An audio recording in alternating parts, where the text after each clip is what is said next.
for the 505 time certain public hearing on the budget, and I'm going to go to the 12A on the list. And I'll tell you what, before we do, I missed an item this morning. I think we're going to go ahead and hear it first. It was page 288 in your agenda. It was an email from Tia Atkinson concerning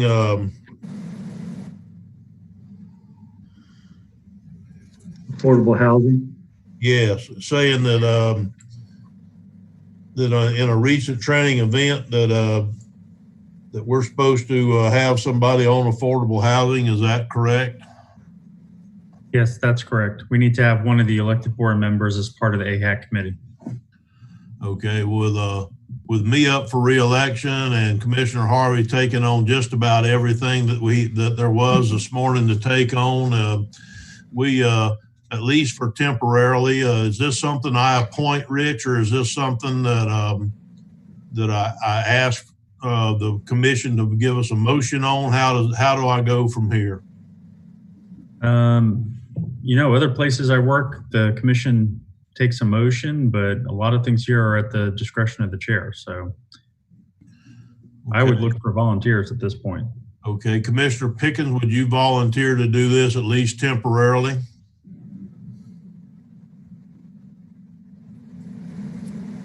You're muted. That was probably a good thing with what I was saying.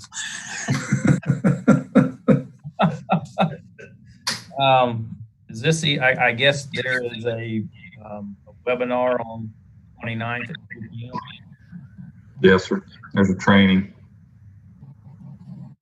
This group makes recommendations on affordable housing needs to the commission. Any idea how long it is? I'm going on vacation, guys. The webinar, I don't know. I'll do it. That's fine. If not, I'll do it. I probably need a break from walking on a waterfall and going to see a waterfall anyway. I'll do it temporarily. Okay. Well, thank you for doing that. And so with him admitting that he'd do it, I'll appoint Commissioner Pickens. If not, I can do it. At least temporarily. I think he accepted. Thank you very much for the volunteering, Commissioner Rawls, but I think Commissioner Pickens is going to try and do it. Okay. But I do appreciate the volunteering. With that, we're going to move in on the item 12A on the list, which is adopting the final levy of the ad valorem taxes fiscal year 2021. It's 289 to 291 on your packet, and I'm going to turn it over to Matt. Yes, sir. I included information in the agenda item summary for changes that have been made to the budget since it was tentatively adopted on September 8th. There was a slight increase in the allocation for the property appraiser that was approved by the Department of Revenue, and I had to adjust county commissioners' personnel budget due to the increase in pay for county constitutional officers and elected officials that the state adopted. The other change that I made was, of course, the allocation to the sheriff's office, the additional $700,000 that was discussed at the workshop. And I included the capital recommendations that we talked about at the workshop as well. So those have been the only changes since September 8th. And so it'll be just like September 8th. There is a sheet on page 290 that gives the motions that need to be done down under number 6, 7, and 8. It gives language and what has to be read into the record. Okay, Matt, would it be possible at this time, because when we end up going through these are the motions from A, B, and C. So on the list, would you at this time, before we start the motioning, bring up the what we had discussed earlier about that the $6 million around, I'm talking in general monies, but the $6 million that was reported in the paper that was an addition to addition to the budget amount from last year, that there's a big portion of that under the agreement with Georgia Pacific, that the county has to refund that money for them to bring that paper machine here to Putnam County. And this is the first year that they're paying taxes on it. And so it's the first year that we have to refund. I believe it's 90% of the additional taxes that they had to pay in order for them to entice them to bring that machine. So if you could discuss that a little bit, I'd appreciate it. Sure. Just Yep, in case absolutely. the paper's on, and we can get them to print it as part of the article, that part of this budget money is the money that goes back to Georgia Pacific, and we did not have a $6 million budget increase.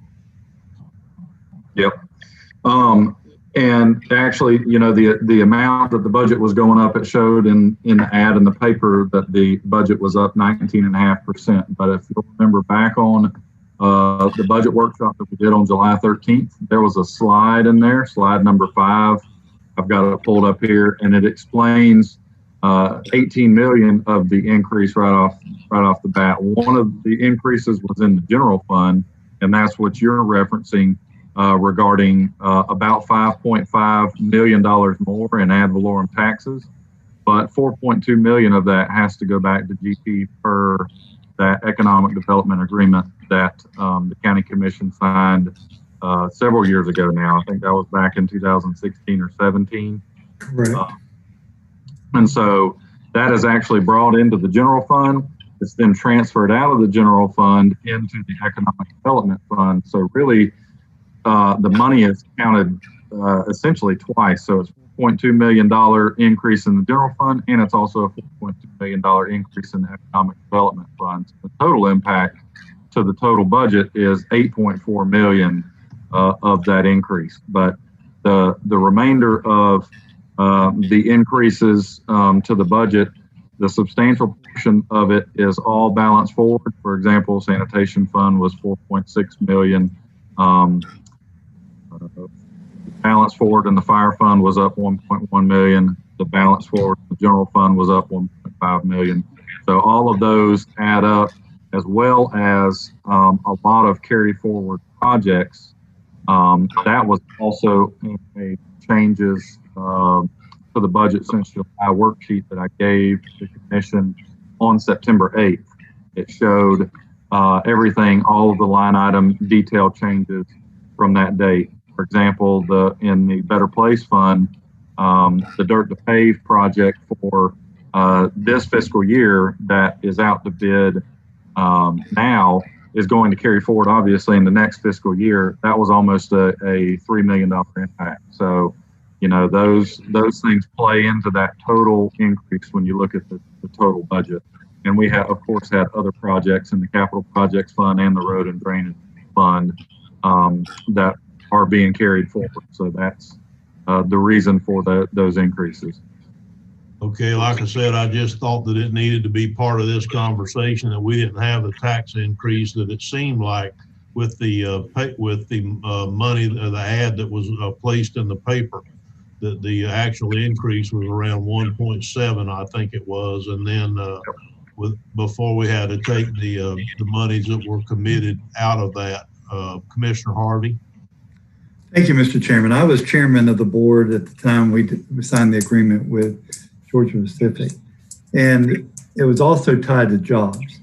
And keeping this mill, keeping more jobs, keeping more assets is a good thing for Putnam County.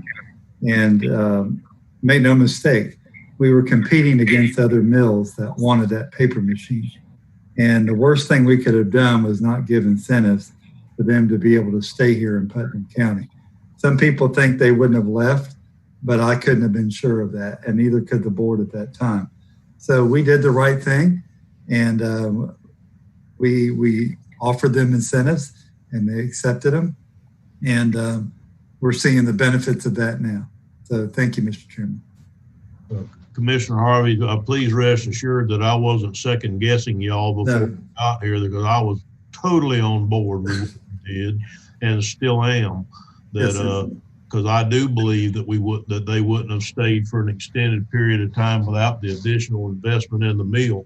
And we didn't we didn't give them any of the taxes that they were already paying. All we did was give them a percentage of the additional taxes That's correct. that they paid that they wouldn't have paid if they didn't build a paper machine here. So I think it was an excellent move for the community and an excellent move for the county. And that certainly isn't why I was trying to bring that up. No, I just wanted to set the record straight that the money that it showed in the paper that we got, we did not get. That's right. We ended up getting about 1.7, and out of that is what we did the raises on, funded the constitutionals, and the money that was left we gave to the sheriff, all but $93,000 of those additional monies. And so it's just we did not get all the additional monies that they made out that we got in the rhetoric from the paper and what have you. So I asked Matt to be able to discuss that with us. Does anybody have any other discussions concerning the budget before we move into the motions required? I do have a couple questions. Commissioner Rawls? Matt, why move the money to EDF? Was that just to park it there and so nobody touched it, or? No, that's the fund that it'll be paid out of back to Georgia Pacific once they submit the required paperwork to show that they've created the jobs and whatnot. Okay. And then the other question was, looking at the CIP, you got the Tolls Road project on East Tolls Road. It shows up in this budget. It was already budgeted and paid for last year. It's not shown as a carry forward. What is the purpose of that? Well, yeah, and I should have added the words in after that as Tolls Road as a carry forward. It is a carry forward. Okay. It is a carry forward. Okay. All right. I'm good. Mr. Chairman, I think you need public comment before we start the motion. Yes, sir. That'll be fine. Is there anybody on the call that would like to have public comment on the budget issue? Hearing none, we'll move out of public comment section of this hearing and move into request for motions. Mr. Chairman, I'd like to make a motion that we pass the resolution adopting the final millage for fiscal year 2020-21. Item A, the fiscal year 2021 Putnam County wide operating millage rate of 9.5946 mils, which is the same as last year's millage rate, but 7.19% higher than the rollback rate of 8.9511 mils. Item B, the fiscal year 2020-21 Putnam County non-county-wide operating millage rate for the fire tax unit municipal service taxing unit of 1.1000 mils, which is the same as last year's millage rate. This rate is 5.7% higher than the rollback rate of 1.0402 mils. Item C, together the aggregate millage is 10.5588 mils, which is 7.15% higher than the aggregate rollback rate of 9.8539 mils. I'll second. Dennis, we have a motion by Commissioner Harvey and a second by Commissioner Goddard as read. Is there any further discussion on the motion? All in favor say aye. Aye. Opposed? Ayes have it. Motion carries unanimously. Mr. Chairman, I move to adopt the fiscal year 2021 total budget all funds of $160,865,113. I'll second that. Motion by Commissioner Harvey and a second by Commissioner Goddard. Is there any further discussion on the motion? Hearing none, all in favor say aye. Aye. Opposed? Ayes have it. Motion carries unanimously. Mr. Chairman, I move to pass the capital improvement plan as presented. I'll second. We have a motion by Commissioner Harvey and a second by Commissioner Goddard to pass the capital plan as presented. Is there any further discussion? All in favor say aye. Aye. Opposed? Ayes have it. Motion carries. Is there anything additional to come before the board this afternoon? Hearing none, this meeting is hereby adjourned. Thank you, gentlemen. Thank you.